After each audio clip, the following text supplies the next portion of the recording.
my spiritual reading this morning comes from a recent book I started reading called The Wisdom of No Escape and the Path of Loving Kindness. It's written by Kaye Glennon.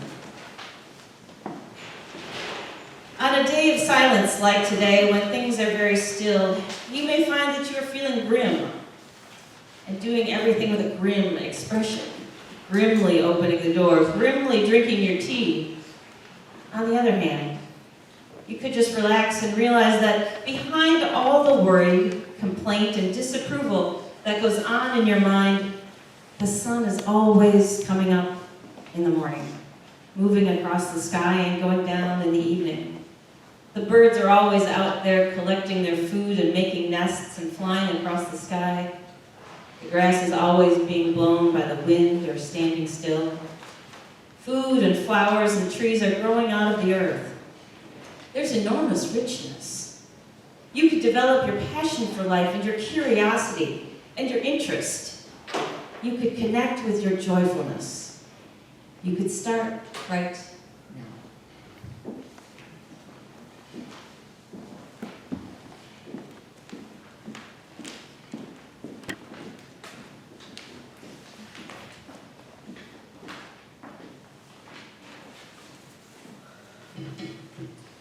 This morning's scripture is Psalm 65, verses 11 through 13. You have crowned the year with your bounty, and your paths overflow with a rich harvest. The untilled meadows overflow with abundance, and rejoicing flows the hills. The fields are covered with flocks, and the valleys are blanketed with grain. They shout and sing for joy. Would you pray with me? Eternal presence, as we take a moment to connect with this season of abundance, fill our souls with a sense of wholeness, sufficiency, grace, and light. And may the words of my mouth and the meditations of each of our hearts be filled with your wisdom and your insight. Amen. So as I've said, every season has its energy, right? I think we all know that. It's important on a spiritual path to take just a moment and remember that. It's so easy to get disconnected from the seasons because we spend so much time inside, whether we're in our cars or in our homes. It's almost like we avoid being out in them and really feeling and connecting with the lessons that they have to offer us. And so we're going to spend 3 weeks on the lessons of autumn, and the first one is abundance. As I talked about with the kids, the whole concept of harvest and the psalm that connects us to an ancient time of bounty. Did you listen to the language? Bounty and this overflowing harvest and wonderfulness, the richness of the earth, the grain blanketing the earth. It's all of this amazing language that I wonder how much we connect with anymore. Because, we get to go to the grocery store for our stuff. At least most of us, except for maybe Dean and Diane, who have huge garden. We're used to getting everything we want all the time just by walking into a store. We don't have a time of the year where there's, a glut of stuff coming in and making us want to celebrate the abundance of Mother Earth and what she has to offer for us. We've lost that connection to the earth, and we've lost also then that lesson and that energy of abundance that could fill us right now and truly fill us more often.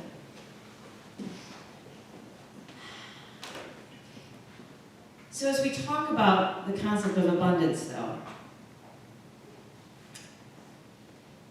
it feels like a difficult thing to talk about right now.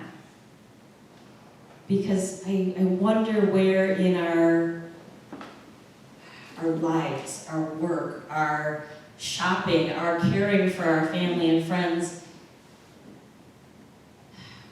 Do we find abundance? Or are we finding scarcity? What in our day-to-day lives are each of us really feeling when we're out walking around? So I wanted to start with one of my exercises, just to see if you take your own temperature on this. If we have a spectrum from one side, and let's say the pillars are scarcity and the windows are abundance. I'm going to ask you to stand up and move in just a second.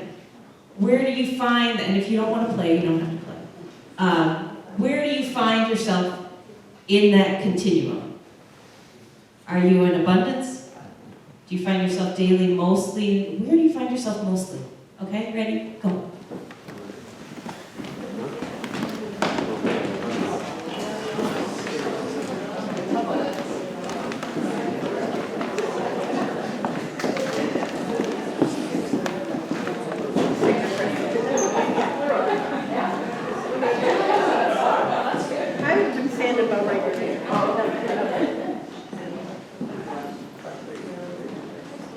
You want to be over, well, we can just put you over there in our minds.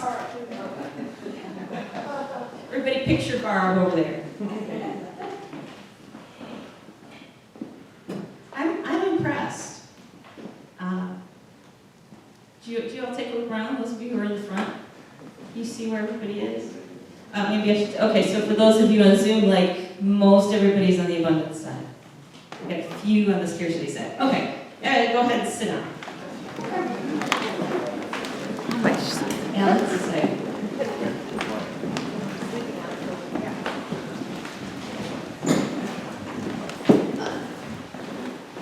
So let's talk just a minute, before we get into abundance, let's talk for just a couple seconds on scarcity.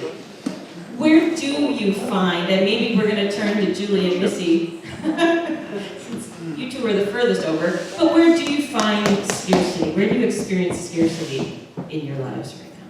Anybody? Time, yeah. That was top of my list. Where else do you experience scarcity? Peace. Like personal peace, world peace. World peace. General civility. Okay? Energy. Scarcity of energy. Where else?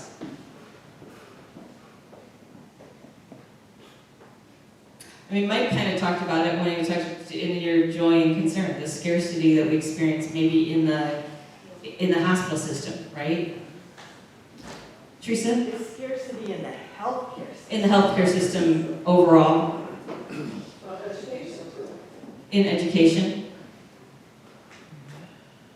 Customer service skills. Customer service skills. Which maybe goes to a scarcity of a patience and understanding, which we might all have an issue with, except you, Sue, because I'm sure you're. Diane. Scarcity of interaction with different kinds of people in your life, like family or co-workers, due to the COVID situation that changed things. Sure, so COVID has sort of imposed a more isolation than we've ever had before, even with family and friends. Mike? To another point too, people, it's so easy for people to quit, I think now, in the last like maybe 5 years, as opposed to seeing things through. It's just like, it's easier to say, I'm done, and then. So maybe it's a scarcity of resilience. Yeah. And dedication. Yeah, and like follow through, And scarcity of follow through. I gotta see what else I have in my notes while you go. About a scarcity of, well, we may as well go there. Money, right, with inflation. Maybe a scarcity of feeling of safe. A scarcity of unity. So, when you're feeling a sense of scarcity, what does it feel like? It's scary. Fear. So fear of anything in particular? You know, God, I don't want to say this, but with all of the erratic behavior of people being shot everywhere,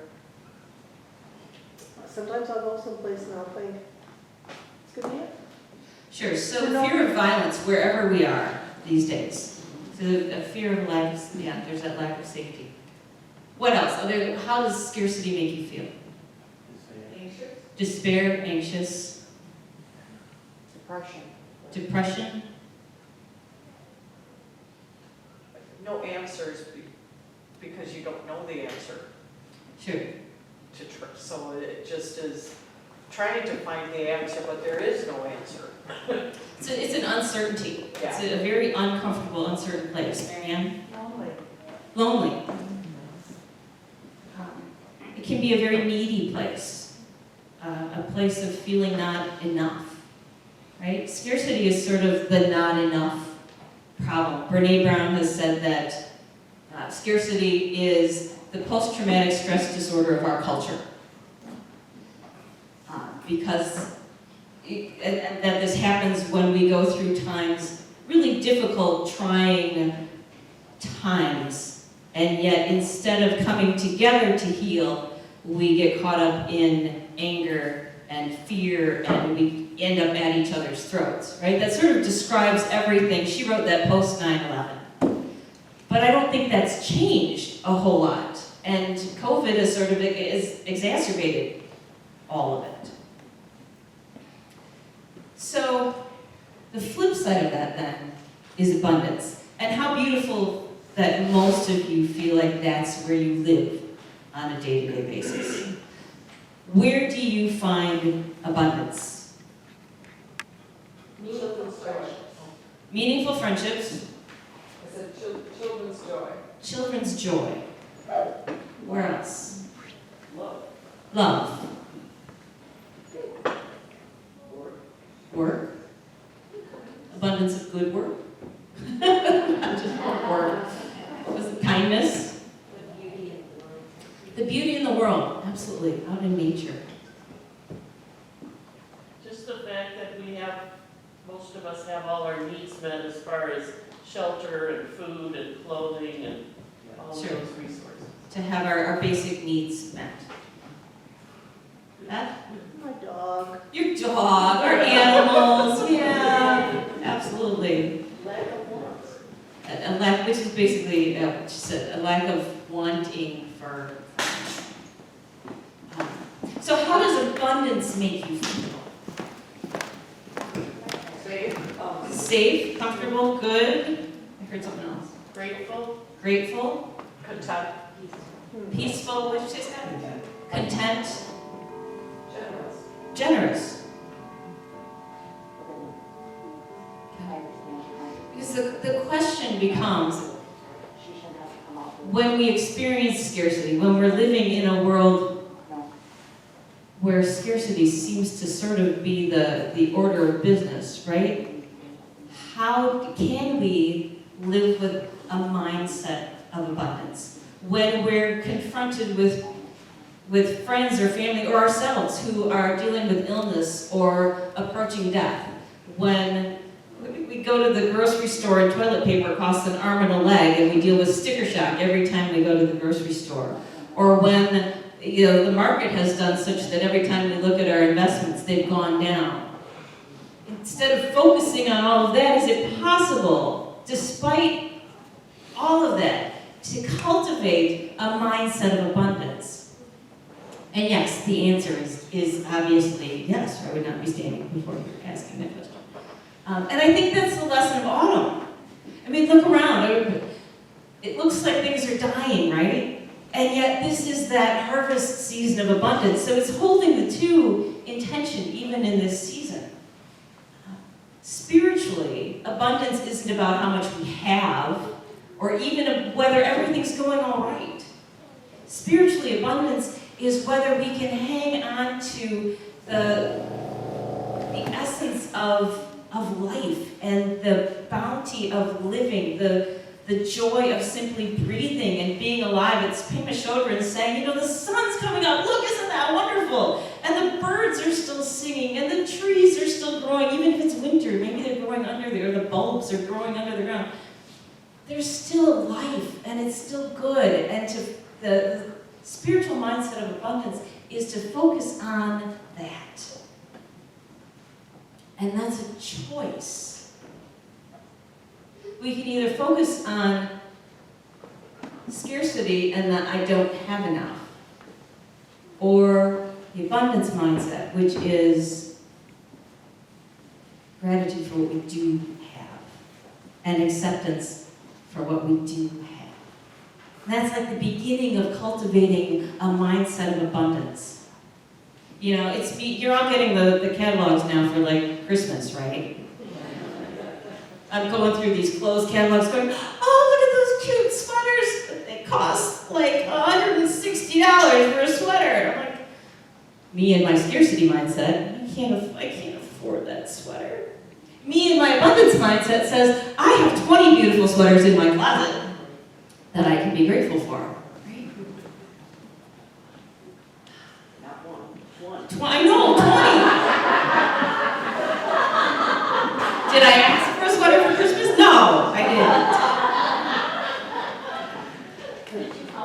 So, cultivating a mindset of abundance also means that we don't do like negative self-talk, right?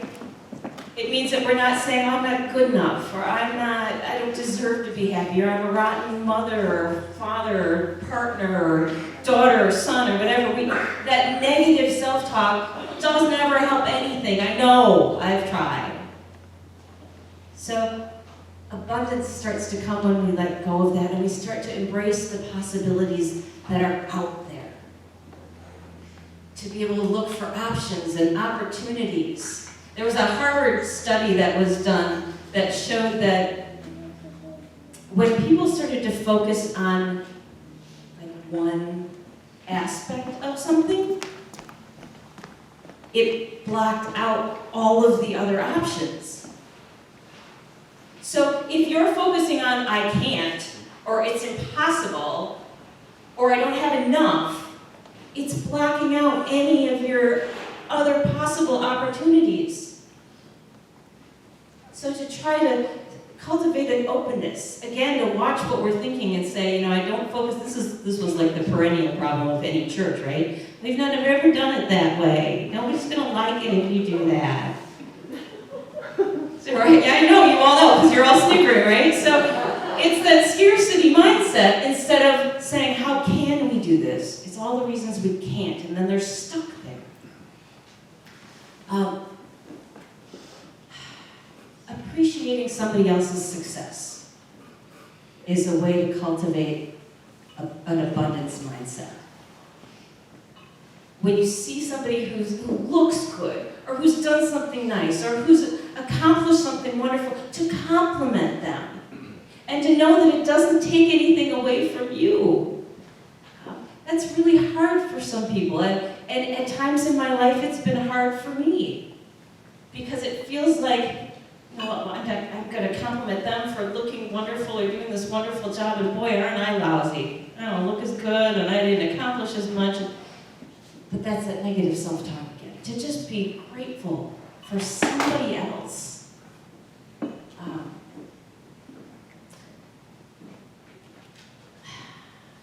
Cultivating a mindset of abundance means being generous, means giving and not counting the cost sometimes. Giving of our time and knowing that it's going to be, if we give without grudge, then it fills us. If we give of our stuff without begrudging it, then it fills us. And it brings us closer towards wholeness. Living in the present is the one we talk about all the time. Living in scarcity, we're worrying about what's been in the past, and we're worried about what's going to be in the future. But if we live right here, we go, this moment is beautiful. Look at all these beautiful people around you, and the sunshine, and the bright day that's out there. Look at all the wonderful things here. So let me tell you one story. Holly Whitcomb is a United Methodist pastor. She wrote a couple of books, and she talks in one of her books about when she was young and in seminary, 22 years old. And she had to do a unit of CPE, which is clinical pastoral education, which means that you're studying in a hospital to be a chaplain and you have a supervisor, and you have a group that you're working through things with, and you're trying to figure out what's going on in your head and what's triggering you when you're working with people. She said it was sort of spiritual boot camp, is how she described it. It finally got to the point in the unit where she was the on-call chaplain at Yale New Haven Hospital, this huge, as she said, immensely fearsome hospital. And she was completely freaked out that she was the one on call. So she was just a nervous wreck waiting for that beeper to go off. And her supervisor finally looked at her and said, "Would you stop holding that thing like it's the Ark of the Covenant and get a grip?" And she said, despite her youth and her naivete and her inexperience, she made it through that trial by fire night and got a little bit of confidence. But it wasn't long after that that renowned theologian Henry Nouwen came to talk to their class. And he said to them, there's no need for you to be anxious when you visit someone. He said, you have everything you need. You are enough. If you go into that room with a spirit of compassion and receptivity and openness, that's all you need. He told them to trust in their humanity, in their humanness. To trust that and just see where it goes. That is the spirit of abundance versus her spirit of scarcity. I don't have enough experience. I don't know what to do. Right? We kind of get caught up in that in all kinds of different ways. Instead of, maybe our mantra needs to be, I have everything I need within me. I am enough. For whatever happens in the next hour, in the next day, for whatever happens, for her when I walk into that hospital room, when I walk into work, when I deal with whatever situation I have to deal with, I have everything I need within me. You have everything you need within you. You are enough.